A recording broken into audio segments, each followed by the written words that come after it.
Hello students, welcome to YouTube channel of Gyan Tripti college. आज हम BSc second year में paper third optics की unit first कर रहे हैं। तो उसमें हमने कल जो टॉपिक किया था स्फेरिकल रिफ्रैक्टिंग सरफेस से रिफ्रैक्शन कराना, मतलब गोलीय पृष्ठ से अपवर्तन कराना। तो उसके लिए जो रिजल्ट आया था उसका आज हम यूज़ करेंगे। तो वो रिजल्ट अगर आपने कल वाला लेक्चर देखा है तो वेरी बेस्ट है, लेकिन रिजल्ट मैं लिख देती हूँ जो कि ये आया था। तो इस वाले को बताने का रीज़न क्या है, ये रिजल्ट आपको डायरेक्ट याद होना चाहिए, क्योंकि अगर आपके पास मैग्नीफिकेशन टॉपिक आ जाए या फिर एवरेज कंडीशन आ जाए तो उन सब में क्या है, ये वाला जो रिजल्ट है ये डायरेक्ट यूज़ करना पड़ेगा। तो आपको ये वाला रिजल्ट डायरेक्ट याद होना चाहिए। वैसे ये है क्या, गोलीय पृष्ठ से अपवर्तन refraction at a spherical surface, उस वाले टॉपिक का ये रिजल्ट था। तो आज वाला टॉपिक करते हैं, वो है मैग्नीफिकेशन। मैग्नीफिकेशन को हिंदी में बोलते हैं आवर्धन। आवर्धन आपने 12th क्लास में ऑप्टिक्स पढ़ी हुई है, तो इतना बेसिक आपको पता है कि आवर्धन है क्या। तो अगर मैं आपको नॉर्मल वर्ड्स में बताऊं तो आवर्धन क्या होता है, आवर्धन को m से शो करते हैं। वो होता क्या है, साइज होता है एक टाइप से। आवर्धन मैग्नीफिकेशन मतलब बड़ा होना, यानी कि रिलेटेड किससे है, साइज से रिलेटेड है। तो आवर्धन क्या होता है, प्रतिबिंब का साइज यानी कि इमेज का साइज ओवर में जो हमने ऑब्जेक्ट रखी है उसका साइज।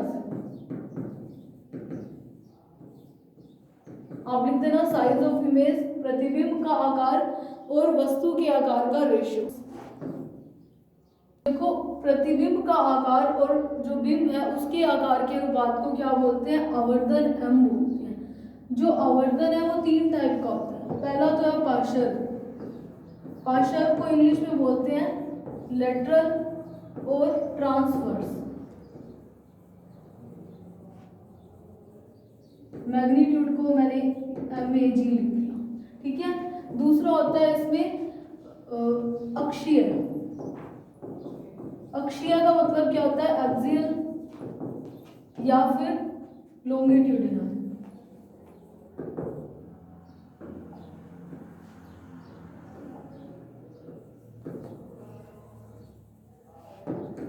मैग्निफिकेशन, ठीक है। और तीसरा होता है कोणीय, एंगुलर मैग्निफिकेशन। तो 3 टाइप का मैग्निफिकेशन होता है। मैग्निफिकेशन है क्या, अगर आप किसी स्फेरिकल रिफ्रैक्टिंग सरफेस यानी कि गोलीय अपवर्तन पृष्ठ, इस टाइप से कोई पृष्ठ ले लिया, इसके आगे आप कोई ऑब्जेक्ट रखते हो, तो जो ऑब्जेक्ट रखा है तो उस वाले ऑब्जेक्ट का क्या हो जाता है, कोई इमेज बनती है, ठीक है। मान लो कि इस टाइप से रेस जा रही है इससे, और यूं इस टाइप पे यहाँ पे कोई ये मीट करी और यहाँ पे कोई इमेज बन चुकी है।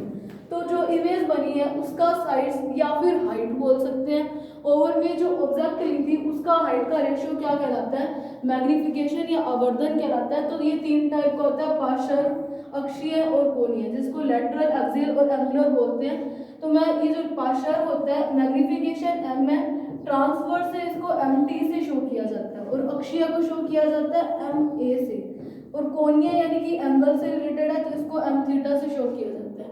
तो ये जो टॉपिक है MA, m थीटा और MT, इन सबके बारे में पढ़ेंगे कि m थीटा क्या हो जाएगा, MA क्या होगा और MT क्या होगा, और फिर इनके बीच में रिलेशन पढ़ेंगे, ठीक है। तो पहला वाला देखते हैं, पार्शियल।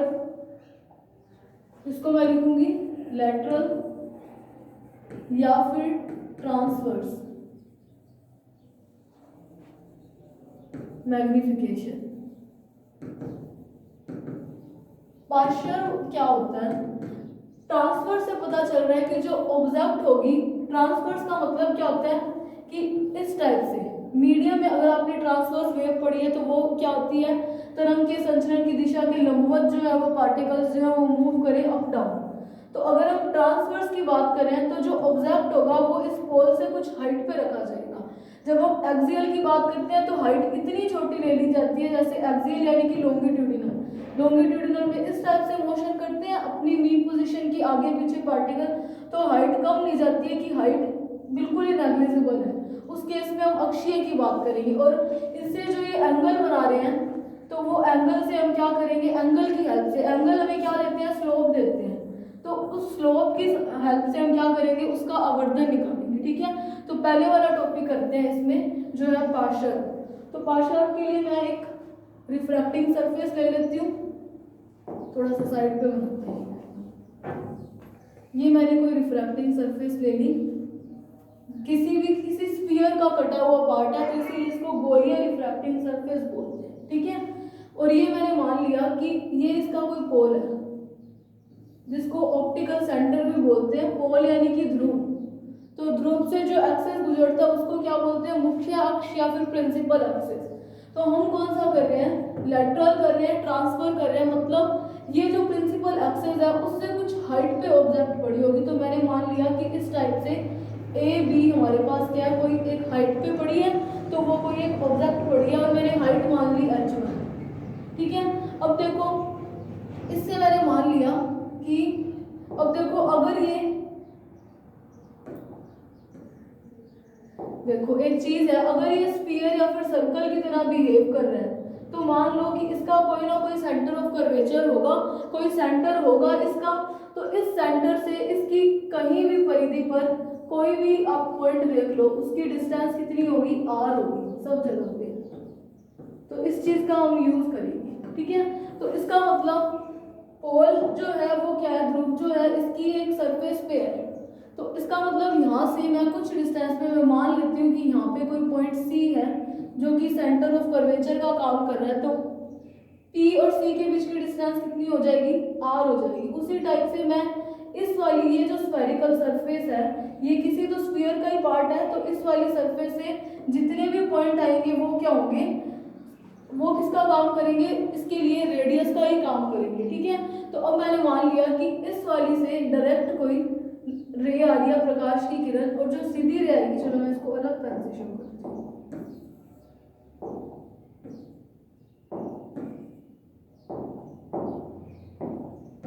तो देखो अगर कोई प्रकाश किरण वक्रता केंद्र से गुजरती है तो वो कैसी, यूं सीधी निकल जाती है, ठीक है। और दूसरा हम क्या मान लेते हैं, मान लो यहाँ से कोई प्रकाश की किरण आ रही है, वो इस टाइप से इस पे इंसिडेंट कर रही है। तो जैसे ही इंसिडेंट करेगी तो एक चीज आपको पता होगा कि अगर हम इस नॉर्मल ड्रॉ करें तो वो कैसे ड्रॉ होता है, इस टाइप से वक्रता केंद्र से सरफेस पे कोई भी आप लाइन ड्रॉ करोगे तो वो नॉर्मल की तरह बिहेव करेगा। अब मैंने मान लिया कि ये वाला जो मीडियम है उसका रिफ्रैक्टिव इंडेक्स μ1 है और ये जो स्फेरिकल सरफेस है उसका रिफ्रैक्टिव इंडेक्स कैसा है, μ2। और मैंने मान लिया μ1 जो है वो μ2 से कम है। तो जिसका कम होता है वो किसकी तरह बिहेव करता है, रेयरर की तरह, और ये किसकी तरह बिहेव करेगा, डेंसर की तरह बिहेव करेगा।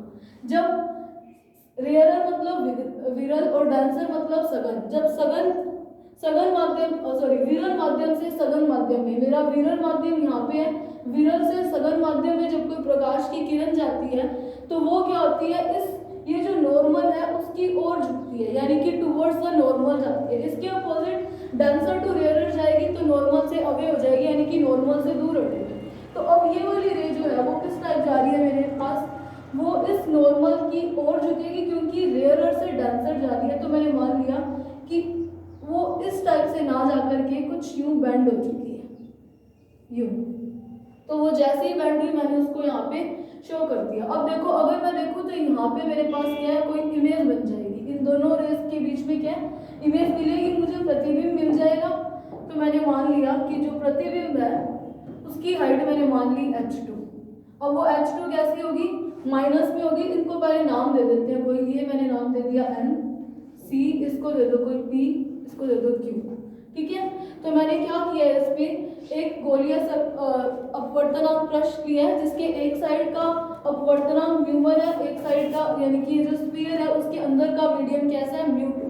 किस टाइप से लिया है कि ये वाला तो विरल हो और ये कैसा हो, सघन हो। और जब यहाँ से मैंने कुछ हाइट पे, क्योंकि हम ट्रांसवर्स पढ़ रहे हैं तो मैंने हाइट अज्यूम करी है, अगर हम एक्सियल पढ़ेंगे तो मैं हाइट को नेग्लिजिबल लूंगी, ठीक है। तो मैंने मान लिया कि इससे कुछ हाइट h1 पर एक कोई ऑब्जेक्ट पड़ी है जो कि यहाँ से अगर मैं पोल से डिस्टेंस मानूं तो मैंने मान लिया कि u डिस्टेंस है। अब वो u डिस्टेंस कैसे आएगी, नेगेटिव में आएगी, क्योंकि साइन कन्वेंशन मैंने आपको कल ही बताया था, उस बेसिस के अकॉर्डिंग ये क्या नेगेटिव में आ जाएगी। फिर PC की डिस्टेंस कितनी आएगी, r आ जाएगी।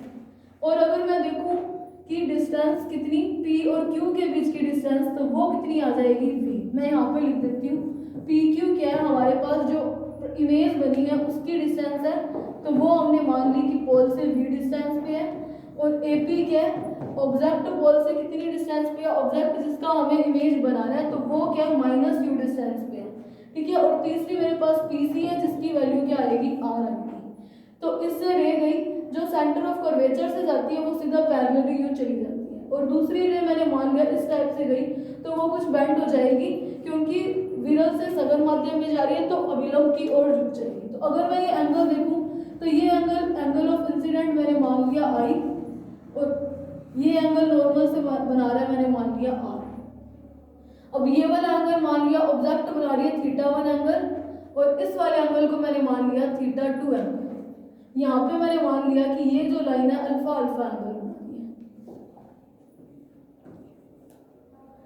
चलो एक बार इसको रहने दो। अब ये वाला एंगल माइनस का थीटा 2 है। अब माइनस का थीटा 2 आने का रीजन क्या है, देखो हम जब भी स्लोप निकालते हैं, एंगल जो है वो एक टाइप से ढाल को बताता है, स्लोप को बताता है।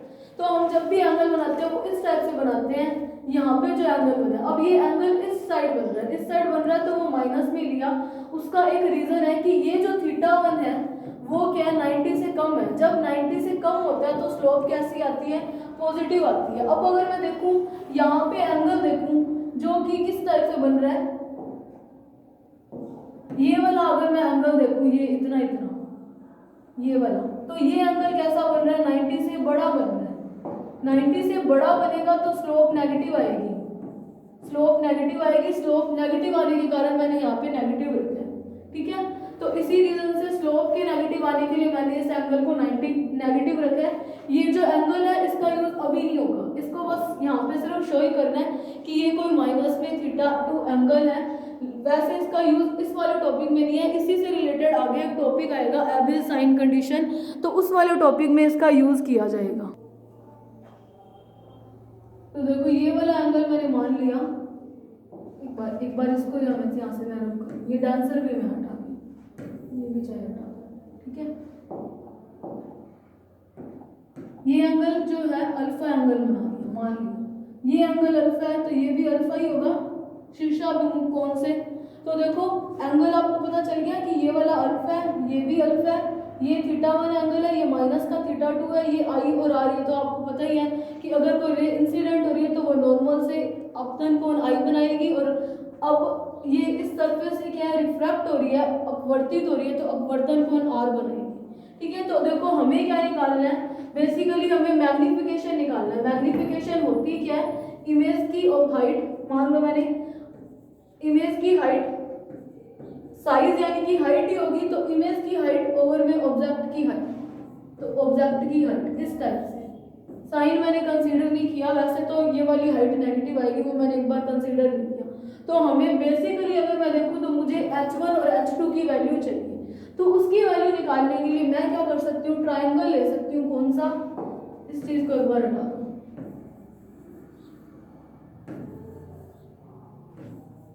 तो मैंने ट्राइंगल ले दिया। बाय ट्राइंगल कौन सा, देखो हाइट मुझे h1 चाहिए, तो ये वाला ट्राइंगल ले लूँ ए बी और सी, ए बी सी। मैं काम कर रही हूँ, मैं यहाँ से आर और इनको हटा रही हूँ ताकि ये चीजें आपको क्लियरली दिख सके नाम नाम से।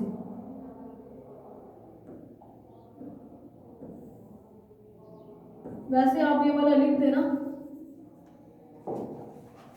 तो मैंने एंगल लिया है ए बी और सी, तो ए बी सी एंगल से मैं क्या कर सकती हूँ, मुझे हाइट निकालनी है, तो मैं अगर ये वाला एंगल लूँ तो मैं क्या कर सकती हूँ, tan अल्फा से निकाल सकती हूँ। tan अल्फा यहाँ पे लगाऊं तो वो कितना होगा, ए बी ओवर में ए सी, यही बनेगा ए बी ओवर में ए सी।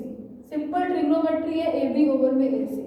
तो ए सी की वैल्यू मेरे पास क्या आ जाएगी, ए बी की वैल्यू तो मुझे पता है h1 है, ए सी की वैल्यू देखो मेरे पास क्या है, A P plus P C, यही है ए पी प्लस का पी सी। अब मुझे पता है कि ए पी मेरे पास क्या है, माइनस का यू है, और पी सी की वैल्यू मेरे पास आर है, तो tan अल्फा की वैल्यू मेरे पास क्या हो जाएगी, h1 ओवर में माइनस यू प्लस आर। इसको कोई इक्वेशन फर्स्ट दे देना। सिमिलरली मुझे क्या निकालना है, मैग्निफिकेशन, आवर्धन निकालना है, जो है क्या साइज, या फिर मैं बोल सकती हूँ हाइट का रेशियो है। तो मुझे हाइट h1 तो निकालनी, तो मुझे h2 भी निकालनी है। तो मैं ट्रायंगल लूंगी अभी बाय ट्रायंगल। अब देखो h2 निकालने के लिए मैं PQC ट्रायंगल ले लेती हूँ। तो PQC ट्रायंगल से मैं अल्फा जब लगाऊं tan अल्फा, तो देखो tan अल्फा ही क्यों लगाया है, ये भी एंगल अल्फा है, ये भी एंगल अल्फा है, तो tan अल्फा इसको मैं कंपेयर करके बराबर लिख सकती हूँ। तो tan अल्फा अगर मैं लगाऊं तो मेरे पास क्या आ जाएगा, हाइट PQ ओवर में PC, यही बनेगा। तो देखो PQ की वैल्यू मुझे पता है, मैंने साइन कन्वेंशन इस बार यही लगा दिया, माइनस का h2 डिवाइड में। अब मुझे PC चाहिए, PC की वैल्यू मुझे पता है क्या हो सकती है, इसको सॉरी यहाँ पे भी मैंने P नाम दे दिया, इधर भी P दे दिया, इसका नाम चेंज करना पड़ेगा।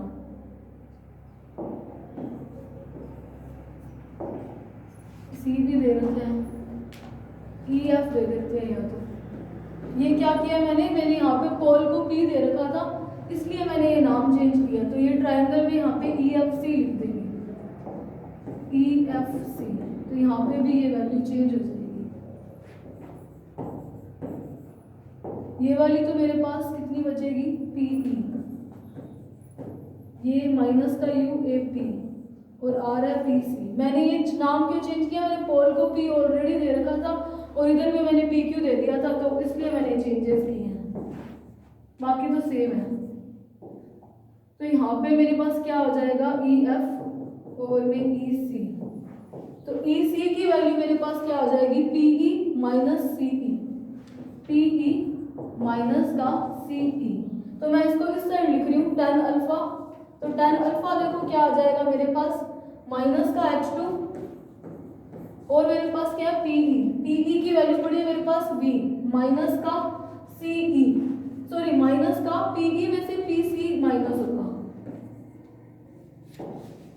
देखो कैसे, मुझे हाइट इतनी चाहिए E और C के बीच की, तो उसके लिए मैं क्या कर सकती हूँ, P और E वाली डिस्टेंस में से PC को माइनस कर दूं, तो PC की वैल्यू मेरे पास R है। तो ये होगी मेरे पास इक्वेशन नंबर 2। अब देखो LHS में 1 और 2 दोनों में क्या है मेरे पास tan अल्फा है, तो मैं क्या करूंगी, फर्स्ट और सेकंड को कंपेयर कर देती हूँ by comparing equation first and second. तो मुझे क्या पता चलेगा कि h1 ओवर में tan अल्फा इक्वल था, तो फर्स्ट की वैल्यू मेरे पास क्या पड़ी है, h1 ओवर में minus u plus r, h1 over में माइनस u प्लस r किसके इक्वल है, माइनस का h2। माइनस का क्यों लिया था, साइन कन्वेंशन के अकॉर्डिंग ये हाइट नेगेटिव में आएगी, ओवर में v माइनस r, तो मैंने क्या कर दिया v माइनस r। तो यहाँ से मैं क्या कर सकती हूँ, मुझे पता है कि h2 ओवर में h1, h2 माइनस में था, ये क्या है, मैग्निफिकेशन है, आवर्धन है, तो उसकी वैल्यू मेरे पास क्या हो जाएगी, v माइनस r ओवर में माइनस u प्लस r। मैंने क्या करा, h1 को इस साइड भेज दिया और v माइनस r को इस साइड भेज दिया। तो मैं क्या कर सकती हूँ, अब माइनस h2 ओवर में h1 is equals to v minus r। मैं यहाँ से नेगेटिव का कॉमन ले लेती हूँ, कॉमन लेने से मेरे पास क्या बन जाएगा, u माइनस r। मैंने क्या किया है, इस वाले से माइनस कॉमन लिया, या फिर आप क्या कर सकते हो, ये वाला माइनस इधर भेज के मल्टीप्लाई कर सकते हो, वो आपकी मर्जी है। तो चलो चाहे मल्टीप्लाई का शो कर देते हैं। मैंने क्या कर दिया, ये वाला जो माइनस था -1 बोल सकते हैं, इस -1 को इधर मल्टीप्लाई में भेज दिया, ऊपर वाली टर्म नीचे जाएगी, जब मल्टीप्लाई होगा तो माइनस का u इंटू माइनस का 1 प्लस का u और माइनस का r सॉरी प्लस का r इंटू माइनस का 1 क्या आ जाएगा, u माइनस r। तो ये मेरे पास क्या एक इक्वेशन निकल आई, इसको दे दो इक्वेशन नंबर थर्ड, पहले हमने दे रखे हैं तो इसको दे दो थर्ड। अब देखो हमने क्या किया है कि ये कोई स्फेरिकल सरफेस लिए जिससे हम रिफ्रैक्शन करा रहे हैं, तो मुझे क्या पता है किसी स्फेरिकल सरफेस से अगर हम रिफ्रैक्शन कराते हैं तो मुझे पता है वी नो दैट एक हमारे पास इक्वेशन आती है, वो क्या है, μ2 ओवर में v माइनस μ1 ओवर में u किसके इक्वल है, μ2 माइनस μ1 ओवर में r। ये कल वाले टॉपिक का रिजल्ट है, ठीक है। वी नो दैट मैंने यहाँ पे डायरेक्ट लिख दिया, आप लिख देना कि किसी स्फेरिकल सरफेस से रिफ्रैक्शन कराते हैं तो ये उसका रिजल्ट निकलता है, यानी कि इस टाइप की इक्वेशन बनती है। तो मैं क्या कर सकती हूँ इसमें, μ1 वाली टर्म्स को एक साइड ले आती हूँ और μ2 वाली को एक साइड। तो मैं इसको यूँ लिख सकती हूँ पहले तो μ2 ओवर में v माइनस μ1 ओवर में u is equals to μ2 over में r माइनस μ1 ओवर में r। तो मैं μ1 वाली टर्म को एक साइड ले लेती हूँ और μ2 वाली को दूसरी साइड। तो मैंने इस वाली टर्म को इधर ले आई और इधर वाले μ1 को उस साइड भेज दिया। तो ये कैसा हो जाएगा प्लस माइनस μ1 ओवर में r, ये बन जाएगा। तो देखो अभी हम क्या कर सकते हैं, यहाँ से μ2 कॉमन ले सकते हैं, 1 ओवर में v माइनस 1 ओवर में r इक्वल्स टू इधर से μ1 कॉमन ले सकते हैं, 1 ओवर में u माइनस 1 ओवर में r।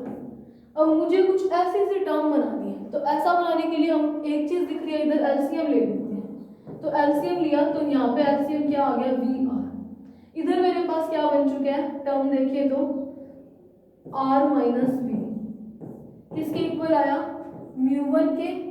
इधर मेरे पास एलसीएम क्या आ जाएगा यू आर। इस यू और म्यू में डिफरेंस रखना तो यहाँ पे क्या आ जाएगा आर माइनस यू, यही बन जाएगी। तो मैं क्या कर सकती हूँ अभी इसको इस टाइप से लिख सकती हूँ μ2 ओवर में μ1 इज इक्वल्स टू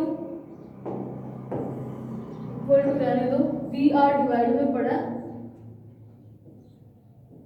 और ये वाला मैंने यू आर इस साइड भेज दिया equals to R minus U over में आर माइनस वी।